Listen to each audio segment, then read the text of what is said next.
So back in 2000, when I graduated from seminary, my dad packed up his life and moved to Oregon with me. And he settled into a little assisted living apartment in the town where I was serving in Albany. And for 3 years, he came to church and worshiped in my church and encouraged my life. He made friends, and it was an amazing journey of kind of starting over after my mom died. And towards the end of his life, towards the end of that 3 years, he was diagnosed with lung cancer. He hadn't been a smoker for about 45 years, but that early history caught him. He was on hospice for a few months, and there came a day when the hospice nurse said, if you want to be with him when he passes, you might want to start spending the night here, because I think it's changing quickly. So I went home to collect my few things and get my dog, and as we were getting in the car to head back over to his apartment, the phone rang and he was gone. And I was devastated. I was just so brokenhearted. I had wanted with my whole heart to be with my father when he took his last breath. That's even how I talked about it to myself. You're going to be with your dad when he takes his last breath, because he has been there for you through everything, through every up and down, with nothing but love and encouragement. You're going to be there for his last breath. I was so sad, so sad. And I walked into his apartment, and there were several people in there, and I was crying, I was sobbing, I was truly unconsolable. And I didn't care that they were there, and I walked over to his bed, and I recall vividly, I took him in my arms, and I put my hand behind his head, and I pulled him close to me, and then I heard it. I heard his last breath. Because you see, in picking him up and holding him close, that last little bit of air in his lungs was breathed out right at my ear where I couldn't miss it. Oh, I found such amazing peace in that moment holding my dad. And it was a peace that sustained me. I mean, I became calm, and everybody left, and I just sat with my dad in a grateful, peaceful place.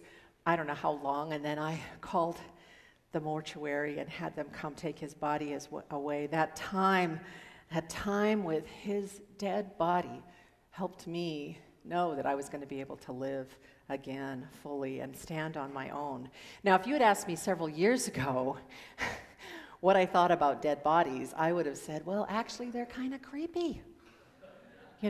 It makes you anxious to be around a dead body. If you touch the person, they're going to feel cold. That if you look long enough, there's that funny feeling that you might see that chest move, or their eyes might pop open, or like in the movies, they're going to sit up and startle you. I mean, the whole thing, you have to settle down to even be present to a dead person. And then when you finally do know that none of those things are going to happen, then you know they're really, really dead. And that in itself makes you a little squeamish. But in the midst of all that, I think there are things that dead people teach us. You don't have to look any farther than the medical profession. We've been doing autopsies and working on cadavers for centuries now, and we've learned so much about these amazing bodies, these ways in which we get to have our existence. And the quality of our health has changed as a result of that, because we know how to help people live longer, how to live with less pain. We can cure illnesses and take care of all kinds of problems. We learn a lot by studying dead bodies. And it's become public now. The Body World exhibit, don't know if any of you have seen that, but this is where people volunteered to have their bodies carefully stripped of skin and plasticized so that permanently they can be fixed in a public exhibit and shown in all the wonder what it looks like when you're doing certain things while you're living. It's amazing and a little eerie, but it still is a kind of learning from dead bodies. You know that you can donate your body to be a crash test dummy? You actually can do that. Now, if you were to donate your body to the Body World exhibit, you would sort of permanently be on display, like forever. If you become a crash test dummy donor, it's a much shorter opportunity to benefit humanity. But you could also donate your body for forensic scientists to place outdoors or in strange situations so they can learn how long it takes to decay or to change, so they can discover more about how people died and what the circumstances were. You can learn a lot about what happens to dead bodies by looking at dead bodies, and you can learn a lot about how to stay alive by looking at dead bodies. But I think dead people can teach us something about really living as well. Now, I talked this week to my friend Wally back in Albany. He is the owner of Fisher Funeral Home. They're the people that took care of my father when he passed away. He's been in the mortuary business for over 20 years now. He liked this idea of talking about this, and he had several things to say.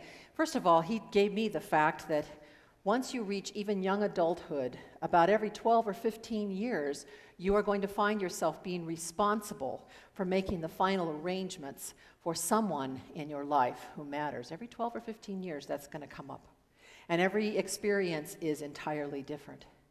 But what he said is the common ground is that the dead person in your life is going to either bring you and your family and friends all together with gratitude and grief and care for one another, or it's going to bring to the surface whatever the problem is, whatever is just tucked behind, what was left unsaid, what was said too much of, what is not communicated, what is left unforgiven. If you haven't paid attention to that relationship in life, Wally says it's going to come and get you when that person dies. I think there's something about dead people then that reminds us to really pay attention to our relationships, to each other, to God. We've probably all experienced that sort of thing at some time where you notice what's happening, what family dynamics arise. Now, I told Wally that in my experience, people of faith seem to just plain do a little better around death, and he completely agreed. And he said that it doesn't seem to matter what that person's faith is, but that they do actually feel more prepared and more grounded in moments of loss if they have some faith in their background. He said, absolutely unquestionable correlation between faith and a kind of peace about death. Well, I think that's true too. But I don't think it's just because we have a crutch of some kind, that we believe there's something more after we die, although I think that is profound and important and wonderful.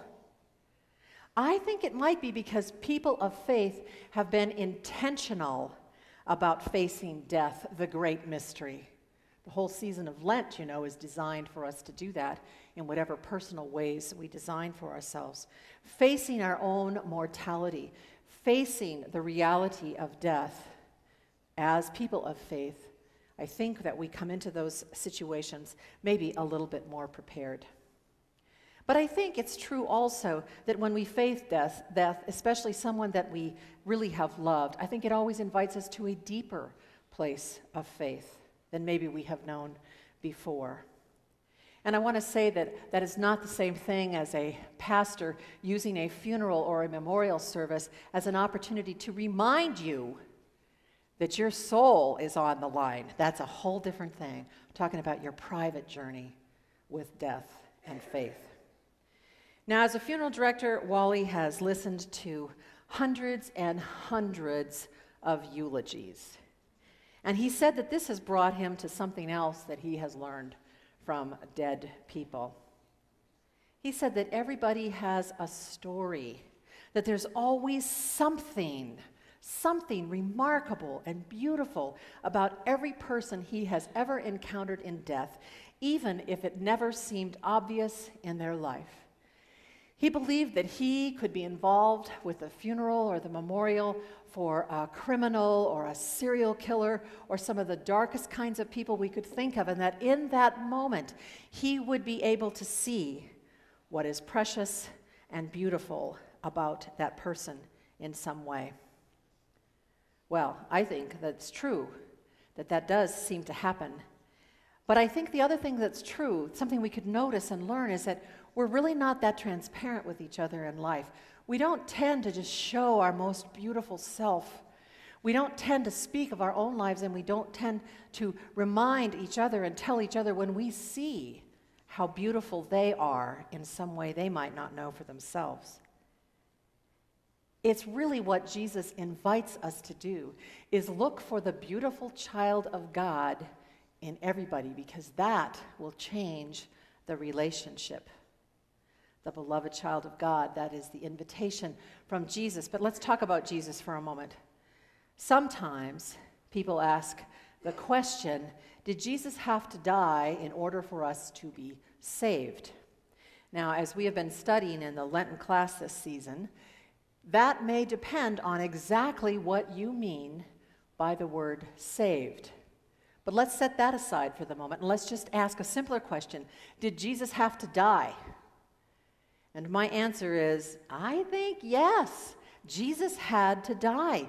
The journey towards death begins for each of us the moment we are born. That is just the truth. That is our human condition. We will all, every one of us, die.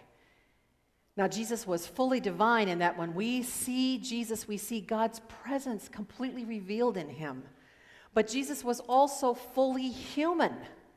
And in that, we find hope, both for how we might live and how we might die. And Jesus could not be offering us hope as a human being about our human experience without encountering and experiencing death himself. That is one critical thing that we know and appreciate as followers of Jesus. These 6 weeks of Lent, which come to a close soon, are a season in which we are invited to look closely at our lives and at our mortality. Jesus teaches us not just how to die fearlessly and faithfully, but he teaches us how to live fearlessly and faithfully with love. Jesus is one of our dead people in this particular season, and he teaches us how to live and die and live again. When I think back about holding my dad in my arms when he died, it brought me to think about Michelangelo's Pietà. Mary holding her dead son, Jesus, after the crucifixion. This is a completely imagined moment. There's no scripture that points to any such moment. But there she is, holding her dead child, absolutely present to the moment that he is gone. This dear child in her lap, I think in this moment, the way it's portrayed, she did not know. She did not yet know that she would again hear his breath in her ear. Amen.